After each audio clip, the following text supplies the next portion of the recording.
Hi guys, this is a recording of the MIF presentation that I typically do for my customers, and just as a sort of demonstration of one way in which you can do it, and perhaps to get some positioning that you may not have already be using on a continuous basis. So I've got an audience, so the feedback might be a little lacking in this, but here we go. What I'm going to do is give you guys a tool that's going to make your customer's decision to buy the Print Director software an easy one, thus placing you guys in a position where you're not only going to increase your monthly revenue, but it's going to put you guys in position one when it comes to the customer's inevitable need for more or better hardware. Because if we can start moving volumes to your devices in there, we start stressing them. So the more you can stress your devices, the more and better hardware they are going to need. Now, the real beauty of this is that when your customer is in your is making a decision to print, they're doing something that's affecting you, right? Because they're either putting money in your piggy bank or putting money in your competitor's piggy bank. Now, of course, they're not conscious of that decision; they're just hitting print. But if we can get them to click to your devices, of course, we just want to see that volume going up, right? Now, there is a huge amount of value to the customer for doing that, because of course if we can redirect volumes from a device that's say costing 8 cents a page to print onto one that's costing under a cent, they're obviously saving 7 cents a page in this case, right? Now there are literally many different types of rules that you can put in place to manage and educate what the users are doing from a print perspective, such as we can say to put a rule in place to make everybody print on both sides of the page, right? So if we can do that, of course, not only is your customer saving money, it's obviously because we're using less paper, there's an environmental aspect to that. So what I'm going to do is I'm going to show you a spreadsheet that sort of details the value you're going to be getting by redirecting volume. All right, so we'll look at it from your perspective first, and then we'll look at it from the perspective of the customer. So when we're looking at this, try to keep two things in mind here. Number one is how it really changes your angle of attack to differentiate you from the competition. But number two, and probably more importantly, is that think of it from the perspective of if you go into an existing customer of yours and they say to you, hey, I had so and so in here, your competition in here the other week, and they were talking to me about rules based printing. How come you've never talked to me about that? So being first with this is going to be where you are going to win, because believe me, there are many people out there talking to your customers about print management and indeed rules-based printing. Every one of your best customers is in one of your competitors' prospect baskets, and they're only looking to crack the door open with something a little different to just get their foot in the door, right? Keep the door shut by being the first to introduce this to them. So what I'm going to do is I'm just going to get into the spreadsheet here. And what we call it is the Machines in Field Review, or MIF review. It's a very simple ROI tool to use, and you just fill in the values of all the blue fields, right? So when you put your customer name in there, you put the customer's site and what have you, and then what we are going to do is we're going to look at a few different volume or numbers that your customer will be well, you will probably have this information. If not, you can probably use some industry averages, or perhaps even justify the need to do a proper assessment of their environment. But let's just say we've got a customer here in this case who is doing 500,000 pages a month. Now that's a fairly sizable customer, so that's their total volume. The next thing we need to do is we need to look at what their unmanaged pages are.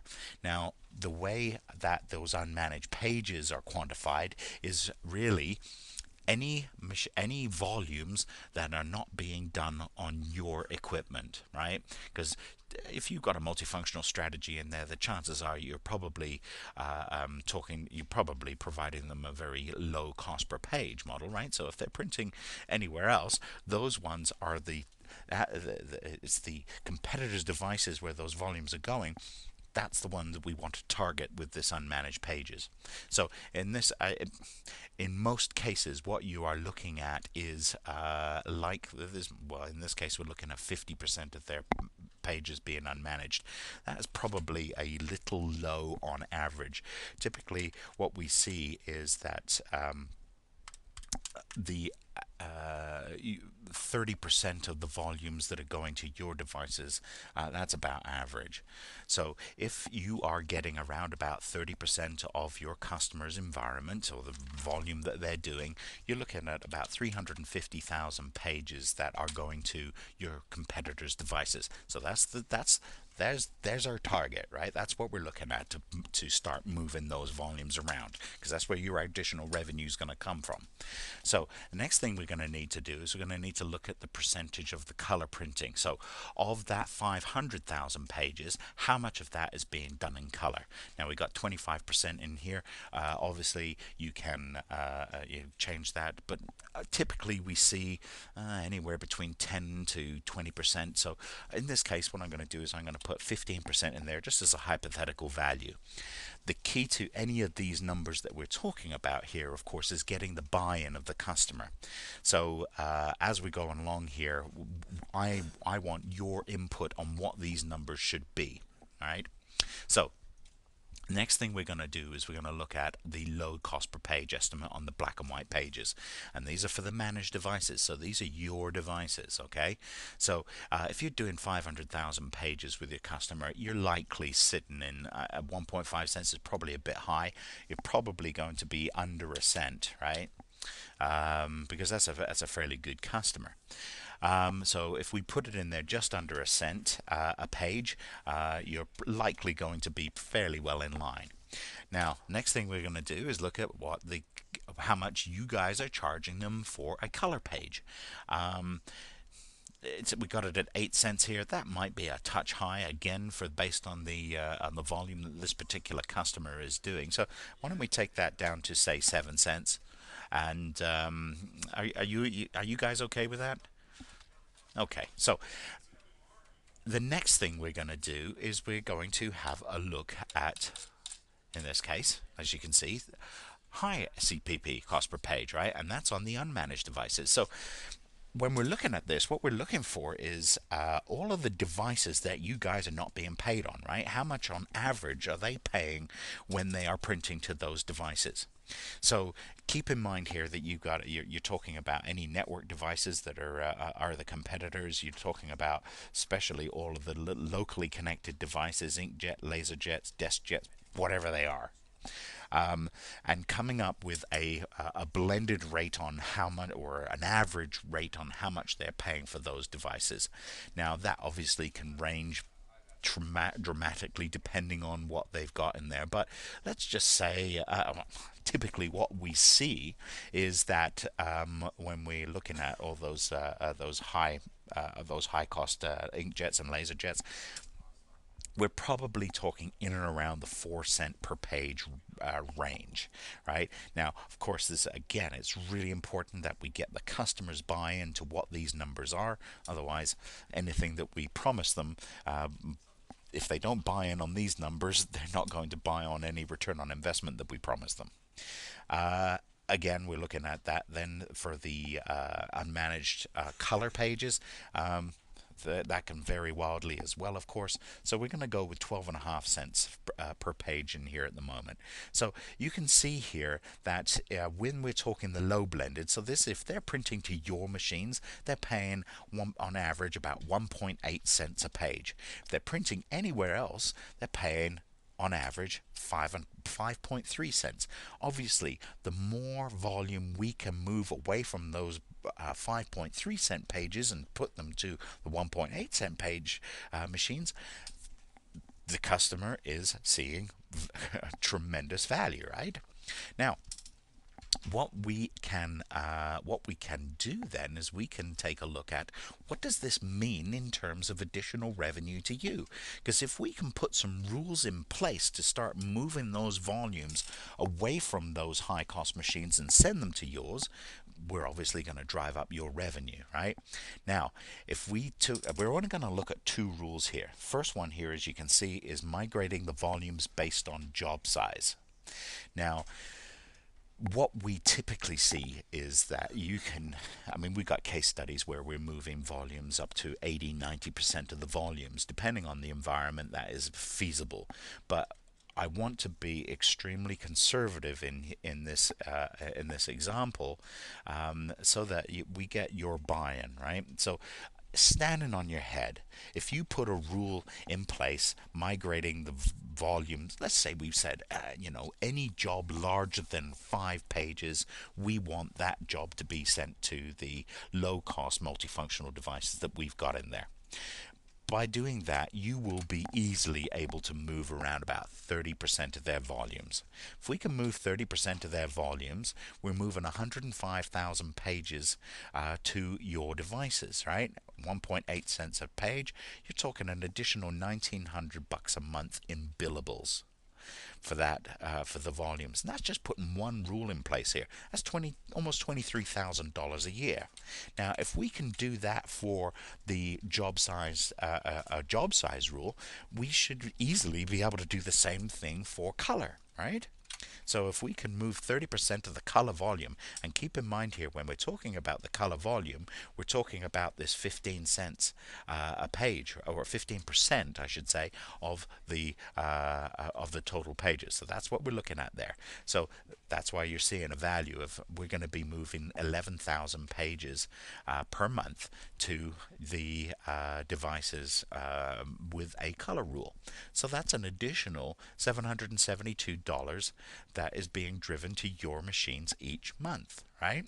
That's $2,700. That is not chicken feed. That's a pretty good, substantial increase in your revenue, because we're talking an additional $32,000 a year, and that's just with one customer. I mean, how many customers do you have? Now, I was saying that 30% you should be able to do standing on your head. That is a very low estimate.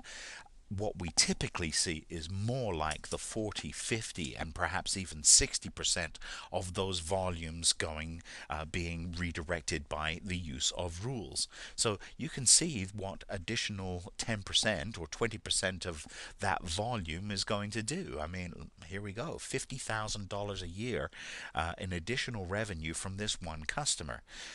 Now, the good thing about this is that this additional revenue is being driven to your machines while still saving your customer money. Because, and if you look, I'm just going to go over to the customer results at the bottom of the page here, right? So what we're doing is we're bringing all of those same values over from that first sheet and bringing it over to here. Now, when we do a presentation for the customer, we wouldn't show them the other sheet. We would just work with this side of the equation. But so we're bringing all those same volumes over. All right, all those same numbers. So we're saying we got our 30% of the volumes being moved based on a job size rule. So we saw what it means to you. So but what does it mean to your customer? Well, you can see we're moving. They're paying, well, they're saving the difference between the 1.8 cents and the 5.3 cents, right? So if we can move 30% of those volumes, this customer is saving $3,600 a month. Another $606 a month is being saved by moving those color volumes. That's $51,000 a year that you're going to be able to save this customer just by putting in two rules. Now, that isn't where it stops, of course, because there are literally hundreds and hundreds of thousands of different kinds of rules that you can put in place. In fact, I believe it's in the millions. So you don't need to get that granular with these rules. You can put in some fairly broad rules and get some very favorable results.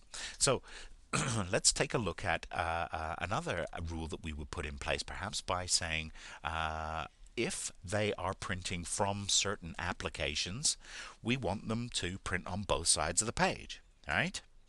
Now, really good targets for these kind of this kind of a rule is anything that's being printed from, say, Outlook or Explorer or PowerPoint, or anything that's sort of internally focused, because if a document doesn't have to leave the company, there's probably very little reason why it can't be printed on both sides of the page, so that you can affect quite a large amount of the volume by duplexing.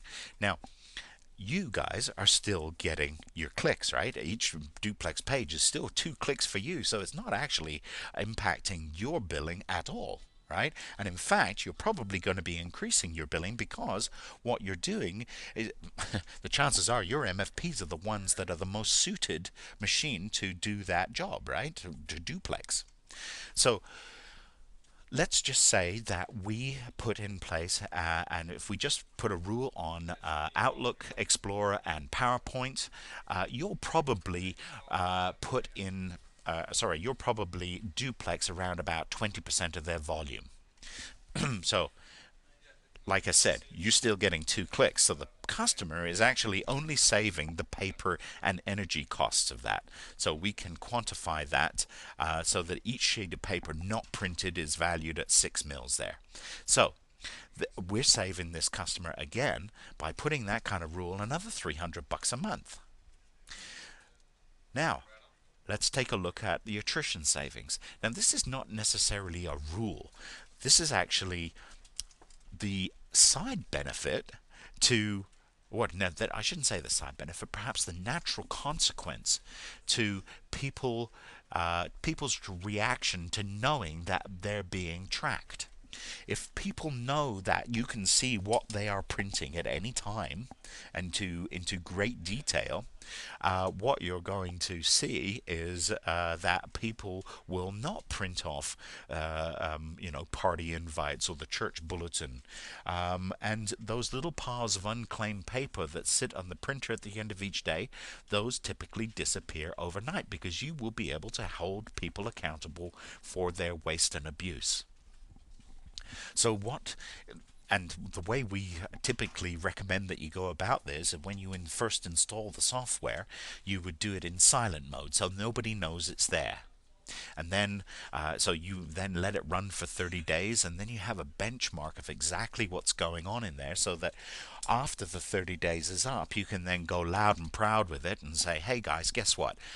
We can actually see what you are printing. Not that we'd ever use that for any nefarious or purposes, but we can see what you're doing.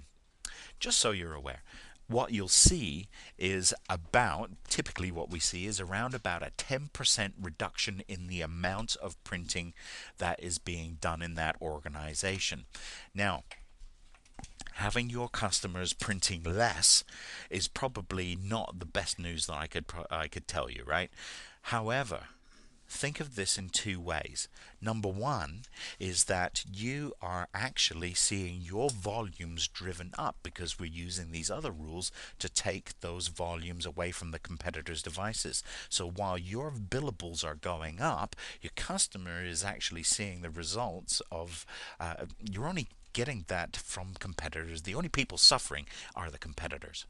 So, and the other reason that this is an important measurement for your customer, of course, is that it's the right thing to do for them, right? How many of your competitors are going there and saying, what we're going to do is we're going to drive down your volumes? Not many. It's counterintuitive to what you want to achieve, right? But if you can go in there saying that to them and know that you're going to benefit greatly from that process, again, you're going to be the first ones talking to them in those terms. Now look what this does to their savings. So if we can produce 10% less printing in there, this customer's saving another $2,100. In this case, what we're talking about is saving this customer is $6,000 a month. That's $75,000 a year. That is not small potatoes. That is a great story to go into your customer with. Now, the side benefit to getting that customer saving that much money is that there is an environmental aspect to it. Now, a lot of companies these days, green initiatives are big business these days, and you'll find that these kind of initiatives are becoming more and more accepted. People are putting budgets towards them. Well, you're going to be able to provide them with a very green, prosperous initiative that's not going to be costing them money. It's in fact going to be a byproduct of saving money. So and when we're looking at these environmental impacts, we're only looking at the effect that this is going to have by these two rules, the duplex savings and the attrition savings, because those two rules are the ones that are focused upon producing less paper. Okay, so because we got those two rules in place, we can then quantify the number of pages that they are not going to print or they're going to save by adopting those rules. So we're talking about saving this customer, in this case, 100,000 pages a month, which is 1.2 million pages a year. Now, each page, where is it? Each page is, oh, there it is. Here we go. Each page weighs around about 0.011 pounds, right? So we can then quantify how many pounds of paper this customer is going to save by adopting those rules, which is 13,200, which is what, about 7 tons. That's a lot of paper. Now, the EPA tells us that the average pulp tree will yield around about 8,300 sheets of paper. So we can then quantify how many trees this customer is going to save by adopting these rules. So 144 trees are not going to be chopped down because of this customer's green efforts. I mean, it's not a forest, but I mean, it's a fairly decent little stand of trees, right? Now, each tree will eat, according to the EPA, around about 45 pounds of CO2 per year. So we can then quantify that in terms of the CO2 offset. This is very important for companies that are, beholden to cap and trade rules, for example, right, where they got a carbon credit system.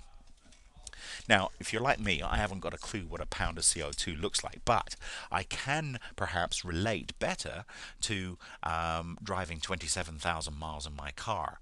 That's what, one and a bit times around the world. Or perhaps in propane tanks. I mean, 539 propane tanks is a lot of burgers flipped, right? So, and there are literally on the EPA site, you can go in and you can put in they got a calculator there that you can put these numbers in and come up with all sorts of equivalents. Now, one of the other pieces of functionality that you have available to you with the software is from a cost recovery aspect. So there are certain verticals out there who traditionally charge back for the printing that they're doing. Lawyers, architects, engineers, realtors, higher education, those guys all charge back for the printing that their users or customers are doing or having done on their behalf. So we have a tool wherein you hit print and a little pop-up comes up and asks you to enter a valid piece of information. So if your customer is able to do that, you can then quantify for them how much they are going to be able to recover. So based on the numbers that we've got in here, let's say you're a lawyer. So if you're a lawyer, the average is that you're charging back around about 80% of your total volume. Obviously, this would be a fairly large law firm, but they are certainly out there. They charge on average between 20 and 25 cents a page. This is a no-brainer, right? If your customer is in a position where they can charge back, in this case, we're talking about almost $1 million a year that they're going to be able to recover from just printing. All right, it makes the return on investment, minuscule. So The reason I bring this up is that there are many verticals that are getting into this, because so it is worth introducing the idea, at least, of getting or talking to your customer about this, because newcomers to this type of, people saying, well, maybe we can charge back a little bit of our volumes to our customers. Not all, but maybe a little bit. So construction companies are starting to charge back, marketing firms, property management companies.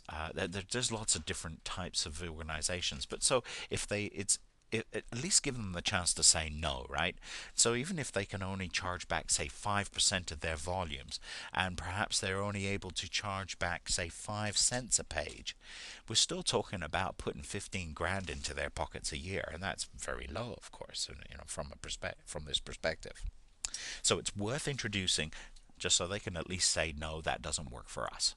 Now, in this case that we're looking at here, let's just say that this customer does not have the ability to charge back. So we're just going to focus on the rules side of things for them and see what their return on investment is.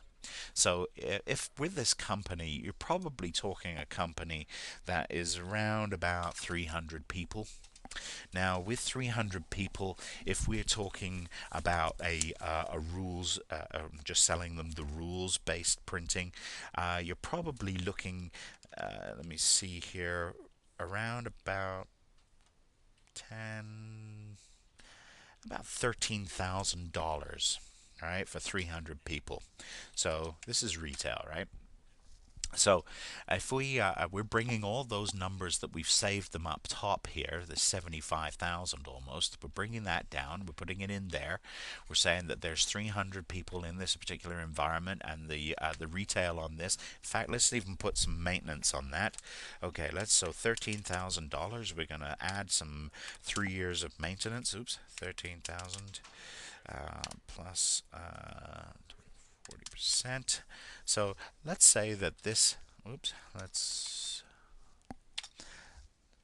say that the MSRP in that, in fact, you know what, let's even add a little bit more in there. Let's say you're going to put 2 days of professional services in there, so another 3 grand. So let's just say that this particular customer is going to come in at about $21,000, roughly. Okay, let's see what the return on investment is. 3.3 months.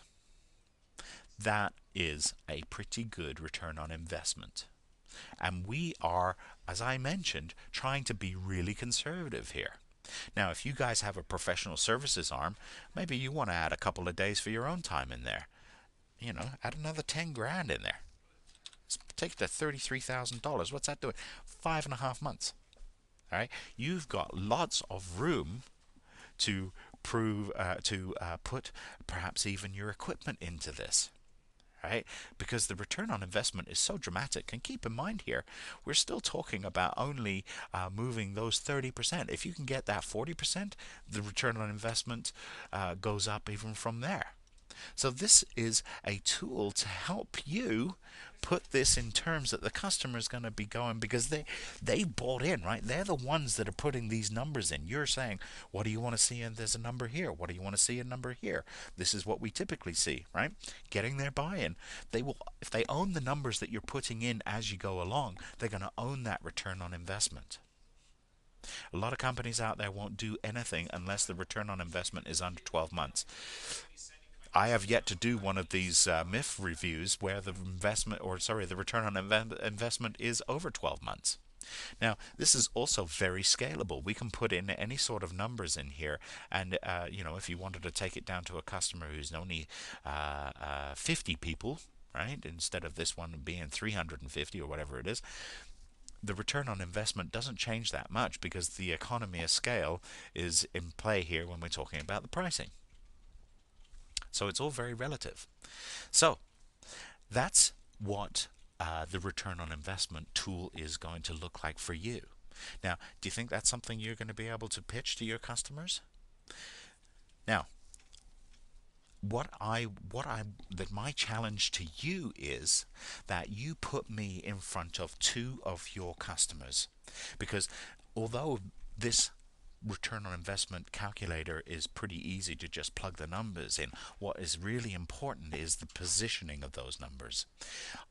I am your sales resource to help you position this, because you will need me, at least in the short term, to get this to sing in front of your customers, right? They need to buy into these numbers, and I know how to position this. So use me, introduce me to your customers, right? Your existing customers are your lowest hanging fruit, because you can phone them up and say, hey, you know what? I've been looking for ways to help save you money.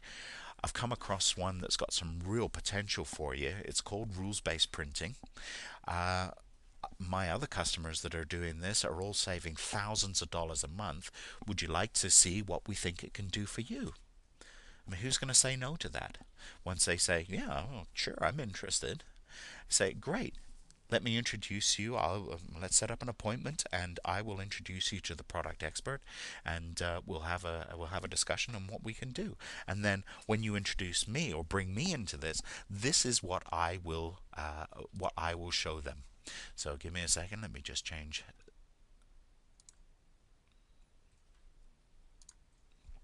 So what I will show them is this presentation here. So what we're going to do is we're going to give them just a quick background on print management.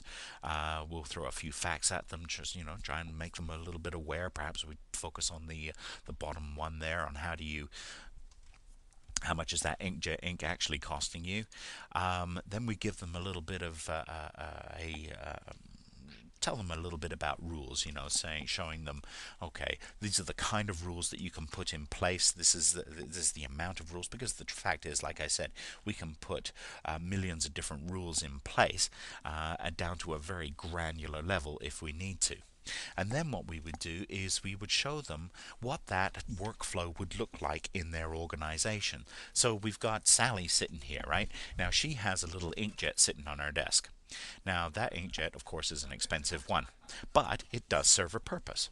So we can put a rule on that. Instead of having to take that piece of equipment away and fight that political battle, right?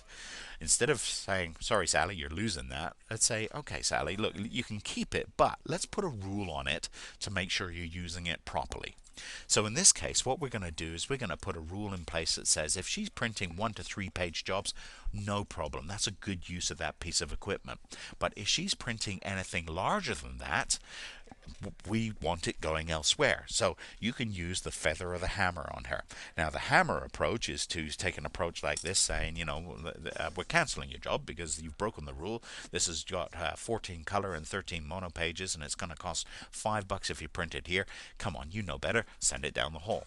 Now the messaging that are in these pop-ups, they can say whatever you like. All right, it's completely customizable. Now, when she gets that message, she only has one option. She has to hit OK, reprint it down the hall, because it's already spooled to that particular device, so it slows her down. What you will find is people very quickly learn what these rules are, and adjust their printing habits, because it is a pain in the neck to have to deal with these products, or to these pop-ups, right? She will learn, getting that pop-up maybe 3 times, that if she just sent that down the hall, she's not going to get any interruption whatsoever. All right? Now, if you wanted to put a different spin on it, you can start to use this messaging in these pop-ups that is going to be, of course, fitting in with the customer's corporate culture. That's a very important part of this, because you don't want to be perceived as just jamming something down their throats. You want to get their buy-in, right? Winning their hearts and minds is the key to this. So in this case, what we're saying, if saving the company money doesn't motivate Sally here to print properly, perhaps she's got a tie-dyed T-shirt and hemp sandals and a Save the Whale pin, and we can give her a message that is going to be more suitable for her. So if we print 20% of the jobs on both sides of the page, we're going to save 100 trees this year. Do you want to continue to kill the environment? Yes or no? Right? So in this case, this is using the feather approach. We're trying to educate her on what her printing habits are and show her a better way of doing things and getting her buy-in. So she has the ability to override this and say, "Nope, I do want to print it here. I'm in a hurry, or it's sensitive, or whatever the reason is." Or, "Oh, no, wow, I didn't realize that that is. Yes, I will print it down the hall." All right? So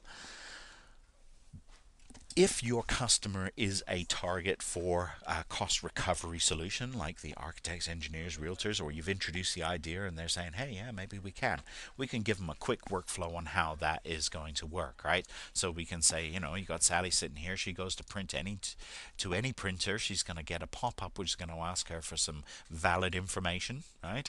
That information is authenticated against our database, and then what you can do is you can integrate that information into almost any accounting system out there. As long as that accounting system will accept a CSV file, which is just your basic flat file format, you're going to be able to integrate that information into there so that the whole chargeback process can be automated.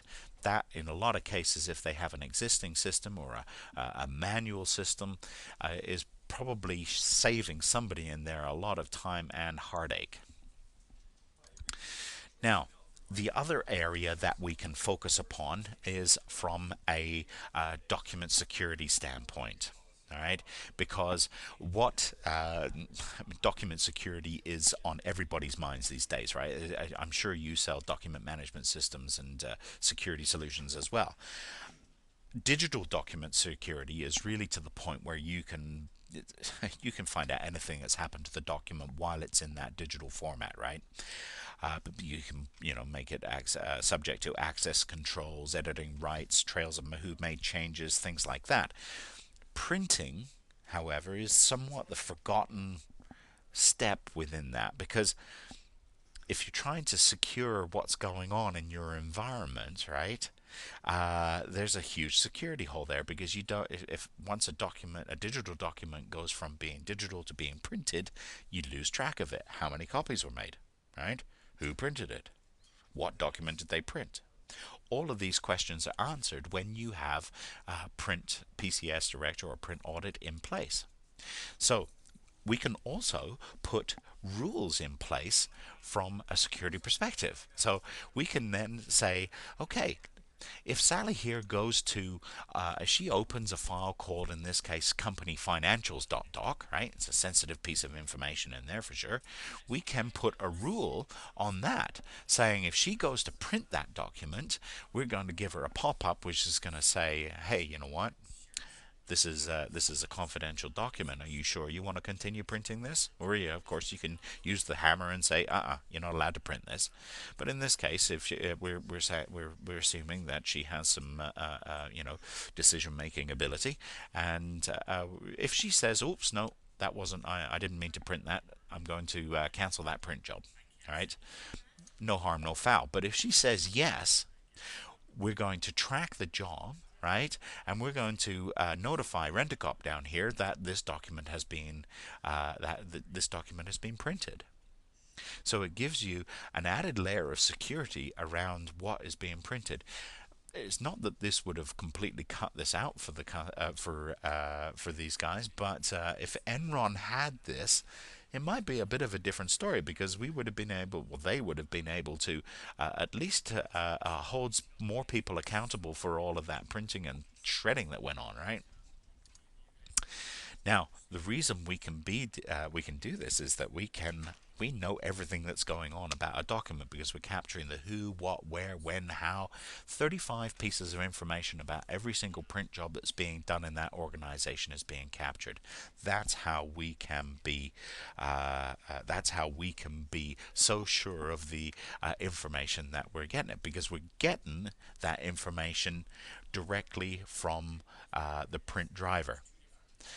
Now, companies are spending hundreds of millions of dollars these days making sure they're in compliance with document security rules and regulation. So print management, because of that security hole that I was discussing with you a moment ago, is becoming a requirement to close that hole, right? Compliance is never an issue until you get audited. If you get audited, it's all about then proving compliance. That information that we are capturing is what helps your company prove compliance with whatever regulations, Sarbanes-Oxley, HIPAA, FIRBA, cap and trade, whatever it is. So at that point, what we would do for your customer, guys, is we would take them into the MIF review.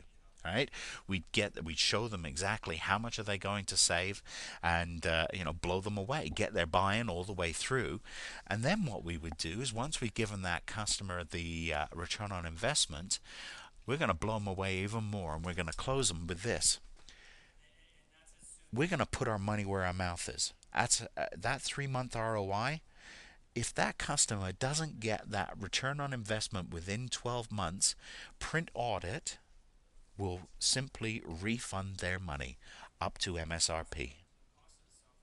That's putting our money where our mouth is. We're so convinced that this return on investment is there and that the customer is going to absolutely love it. We can do that. I mean, we have yet to return money because we're just not being asked for it, because the return on investment is absolutely there.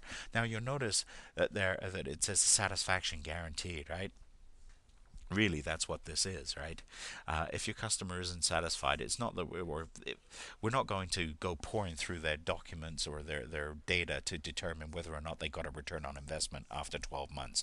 Because if they've complained to you saying, hey, I don't think I got my money's worth out of this over the last 12 months, there's nothing we can do to show them that is going to change their minds. They're after their money back. So if that's the case, that's the case, right? We're not going to hold people to really very high standards here.